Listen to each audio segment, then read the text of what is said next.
Si aujourd'hui, on découvrait un texte qui parle d'un homme né d'une mère vierge et de Dieu le Père qui marche sur les eaux et ressuscite d'entre les morts, on dirait qu'il s'agit d'un mythe. Et pourtant, comme Jésus-Christ fait partie de notre culture, de notre enseignement, de notre éducation, on dit que c'est une idée impensable. Admettre qu'il s'agit d'un mythe, la plupart d'entre nous en sommes incapables.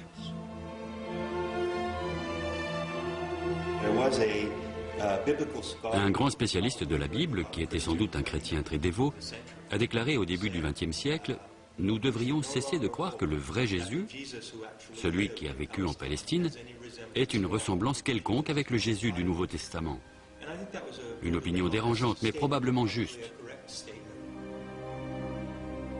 Ceux qui sont persuadés que la Bible est l'authentique parole de Dieu feraient mieux de ne pas continuer à regarder cette émission. Car ce programme explore la possibilité que la foi soit davantage issue du mythe que des Écritures. Une opinion partagée par de plus en plus d'érudits et confortée par la découverte de documents anciens qui nous éclairent sur les origines du christianisme, sur le monde antique et sur Jésus, Fils de Dieu.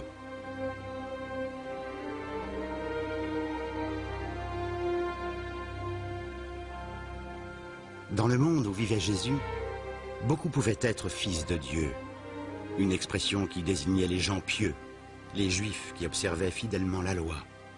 Même chose chez les païens.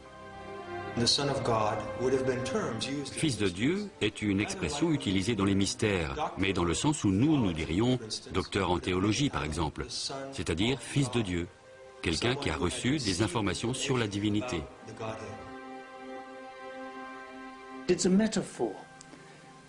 C'est une métaphore qui était en usage dans tout le monde romain. Une façon d'exprimer une étroite relation entre un homme et Dieu. Et Jésus, en son temps, était loin d'être le seul fils de Dieu. Tous ceux qui avaient un rang, empereur ou autre, se proclamaient fils de Dieu et ont eu des vies pleines de prodiges.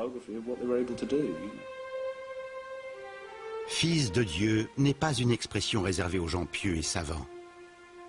Elle désigne aussi les puissants. Dans l'Égypte ancienne, tous les pharaons étaient fils d'Osiris, fils de Dieu. Prenez Alexandre le Grand.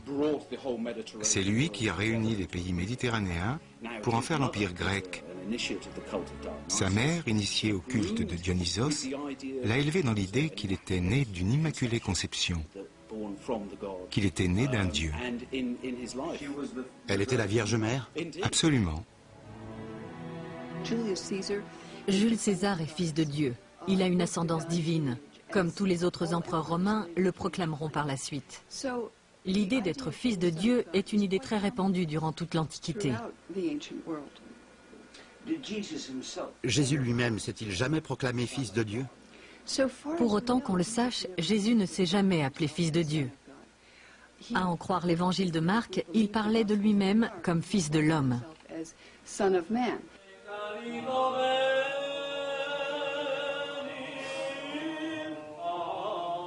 Et pourtant, le dogme selon lequel Jésus est le seul et unique Fils de Dieu est la pierre angulaire de la foi chrétienne.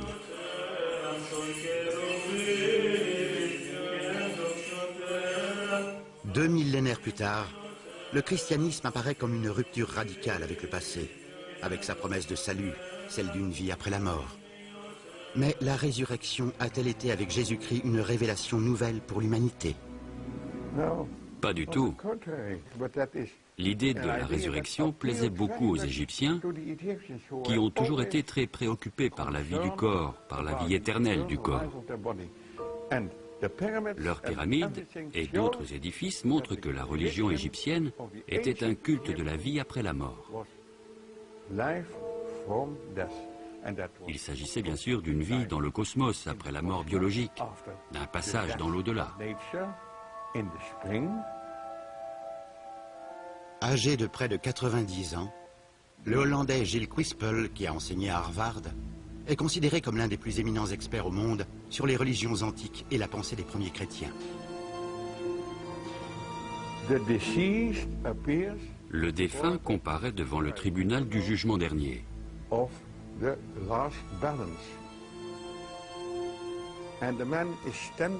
L'homme se trouve devant la porte qui donne accès à la salle de l'absolue vérité. Et c'est là que se trouve aussi Osiris. Osiris est un dieu qui apparaît sur la terre sous une forme humaine. Il apporte à l'homme de précieux enseignements et lui apprend le culte des dieux. C'est un dieu civilisateur, si on veut. Ensuite, il est mis à mort par les forces du mal. Il ressuscite, il monte au ciel où il sera le juge des âmes à la fin des temps.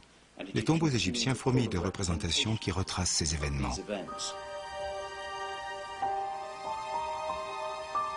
Dans l'Égypte ancienne, Osiris se trouve dans la constellation d'Orion. C'est le bon berger des étoiles, ces âmes qui sont dans les cieux.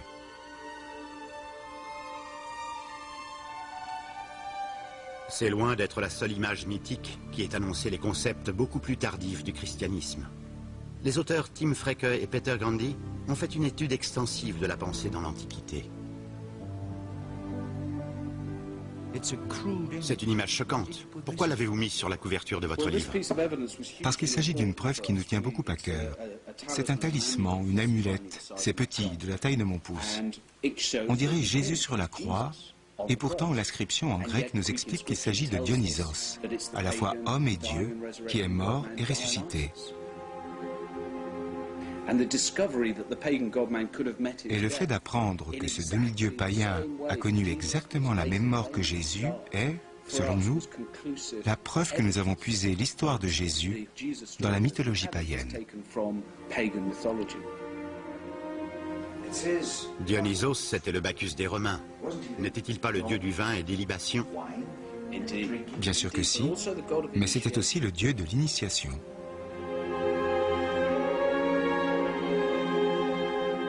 Dieu du vin, à l'origine, est dieu mineur.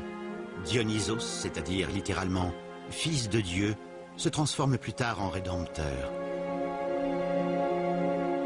Un divin enfant, assis, curieuse similitude, comme l'enfant Jésus sur les genoux de sa mère. On lui rend grâce avec du pain et du vin pour commémorer son sacrifice et sa mort sur une vulgaire croix. Il ressuscite et monte au ciel. C'est la version grecque d'Osiris. La tradition veut que ce soit Pythagore qui, après avoir parcouru l'Égypte et étudié 20 ans dans ses temples, ait rapporté en Grèce la grande sagesse mystique des Égyptiens qui est associée à l'idée d'Osiris. Mais pour l'introduire en Grèce, plutôt que d'importer un dieu étranger, il prend Dionysos et transforme une figure mythologique mineure en un dieu d'une importance considérable. La plupart des grands penseurs et auteurs païens, Platon, Euripide, Sophocle, sont initiés à ce culte dont le centre géographique n'est pas loin d'Athènes. Par milliers, les gens se convertissent à ce culte qui vénère un Dieu fait homme qui meurt et ressuscite.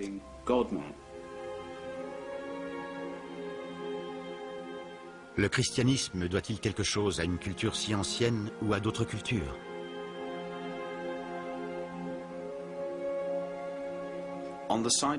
Sur le site où le Vatican se trouve aujourd'hui, s'élevait jadis un temple païen. Ces prêtres y célébraient des cérémonies sacrées que les premiers chrétiens trouvaient si choquantes qu'ils en ont effacé toutes les traces. Quels étaient donc ces rites païens scandaleux? Des sacrifices cruels? Des orgies obscènes peut-être? C'est ce qu'on a voulu nous faire croire. Mais la vérité est bien plus étrange que toutes ces fictions.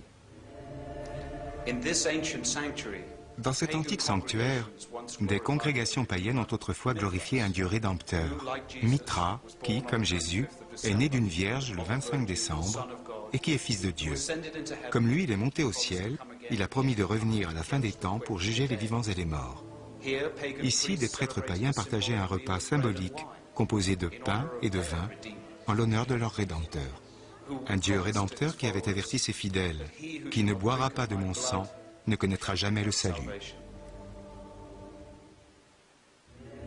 Comme Osiris en Égypte, Mithra, un dieu d'origine perse, occupe dans le ciel la place de la constellation d'Orion, face à la constellation du Taureau. Son culte est devenu le premier concurrent du christianisme dans le monde antique. Un célèbre érudit a déclaré que si le christianisme n'avait pas